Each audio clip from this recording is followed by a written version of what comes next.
Rakesh Sharma, Executive Director and of Bajaj Auto joins us now. Let's connect with him. Always a pleasure and always a delight. And there is so much to perhaps ask and understand him this time because we are interacting with him after the November dispatch numbers are out. Everybody is curious to understand that the Diwali, Dussehra, or even this time, the new word I've heard with shopaholics, Black Friday. Was there impact of Black Friday also in your sales? Everybody's talking about Black Friday, right? So might as well ask an auto company also. Yeah, good morning. We had a black week, but this is the sign of our times that, the festive peaks are becoming sharper and sharper. Like 5 years back, these curves, of course, festive and automotive purchase during festive, which is considered auspicious, was always there. That blip you always got, but it was a smoother curve. But now, thanks to a lot of stuff which e-commerce companies are doing or other categories are doing, which is really heightening consumer interest in this period, in the deals, etc. So it is also sharpening the curve for auto. And I will tell you that in the 36-day festive period, the first 15, 16 days were rather quiet. I mean, they were up, but slightly below expectations. But the next 15 days really hit the ball out of the park. So we had a good festive as an industry and as a company. And to give you a sort of a feel that the first half of this financial year, April, September, motorcycle industry was growing at about 6%.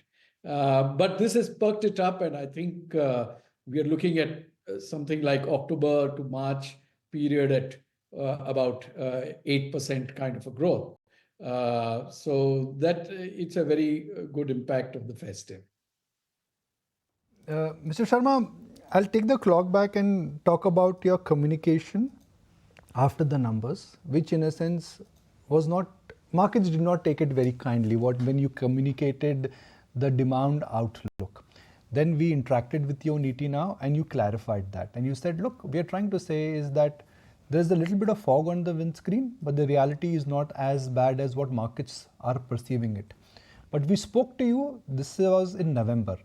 Now that the festival base effect is behind us, we are talking about visibility for the month of December and then next year. Where do you stand? Since you've already shared a number of late single digit, do you see that you're likely to only build up on that going forward? Because 4 becoming 8 is a 100% jump in what you've just shared with us. Yeah, you see, first of all, I must caution that in this period, it is very dangerous to just take thin slices of performance, either of the company or of the industry, and extrapolate them. Because as we just discussed, that there are these a lot of sharp peaks and troughs. The post earnings call, which we had done, we were responding to a question as to how is the season going. And it was just about 8-9 days into the season, and we gave a factual answer that it is, had a slower start and all.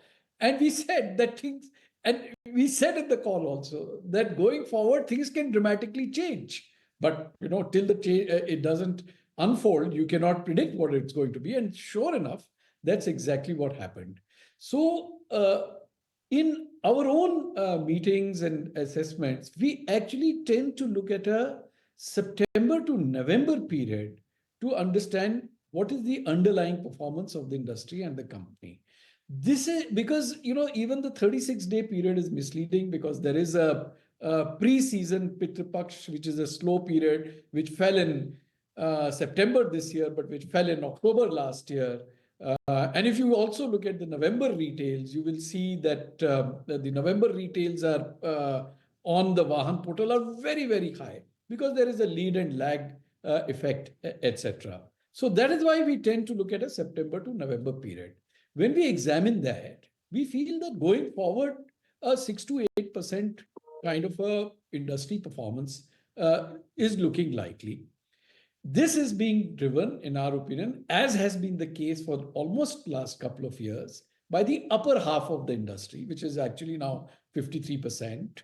which is the 125cc plus segment. That is growing 2 or 3 percentage points more than the average. And that is our area of focus, as you know. And that the oncoming period of, let's say, another 4 or 5 months in this financial year, we see nothing which will change this pattern. So 6 to 8% growth, with the upper half driving the growth. Okay. So that means 4,20,000, 4,30,000 becomes the new base for Bajaj Auto. I'm simply putting the numbers here. Yeah, so we are hoping to, and we are using this in our planning and trying to grow, at least in the top half of the industry, faster than what we think that the market will grow. And then, of course, there is the export side, which, as again, we have been saying, there is a 10%, 10 to 15% improvement quarter on quarter. This quarter also was about, I think, 13 or 14% more. The next quarter hopefully will be building on this, though the next quarter sort of slows down seasonally in international business, because you get the retail performances in around the Christmas time, etc., and then there is the winters, etc. So it slows down a little bit. But yes, we think that we should be building on these performances. But having said that, the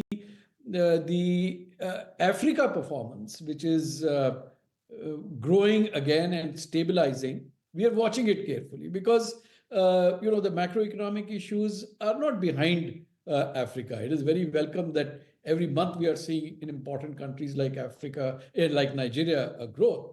But we need to be very watchful about the inflationary conditions, about devaluation, etc. So let's just connect the dots here, and I just want to get this one absolutely right, which is that what your assumption of growth was, and since we are talking about the September to November quarter, when you shared the outlook versus what you're indicating to us, things are looking better. You are positively surprised. Can I say that? No, that's the point I'm making. You are I'm just trying to understand the mood here. You are picking out one comment about how is the first few days of the season going, and the answer to that was factual, that it was 4%. The industry was going up, they get 4%. But even at the, jokes apart, even at the beginning of the year, we were hoping that the industry would grow at 6 to 8%, with higher growth in the upper half. And it's good. I'm not saying that we are surprised, but we are satisfied that that is the trajectory which the industry is unfolding. That was our assumption at the beginning of the financial year also. And first half was at the lower end of the expectation. Now it is looking like at the higher end of the expectation. So I won't say that it is a big surprise or anything, but yeah, we are satisfied. Okay, satisfied is the answer. I will underline that, satisfied. Okay. Passenger cars, or if I look at PV makers, they have started giving discounts. What is the scenario in two-wheelers? While we are talking about top line and sales, but is it coming at a cost of interplay between discount, channel offers, bank schemes, better discounting rates? Is that at play now? Yeah, see, what happens is that in the festive period, and preceding the festive period, because people start to offer Christmas sales way back in October, and therefore even the festive period starts to the onset, at least in terms of communication and promotions, starts very early, and that is the reason why sales advance in this year's case into October, and November is a low and December is a bit of a low, where we do most of the destocking happens. Of course, there is because the consumer starts to expect it, and there is a general milieu of promotions and discount, which leads to some kind of advancement. But having said that, we ourselves for the last few years have been taking an approach of staying away from this, because at least in the bottom half, where this was like acute, it's a bloodbath. Becomes like a red ocean, and we always know that the cage will get rattled, the birds will twitter around, and after the season, everyone will get back to similar sort of positions. So our own corporate strategy has been to be very, very selective about it, and certainly in the bottom half, we have not participated at all. In the top half, we have been very, very selective on a regional and on some models basis. So our approach is to really keep away from the discounting thing, because it's a very tactical, forced upon us by the kind of consumer expectation, but to keep away from it, and roll with it, and then go back to the fundamentals. And then in the subsequent periods of January, April period, go back to the fundamentals of product, right positioning of the price and everything around customer care and channel, and build your competitive position on those bases. Absolutely. Rakesh, so good having you on the show today. Thanks as always for your time. My pleasure. Okay. If you like this video, then like, share and subscribe to ET Now.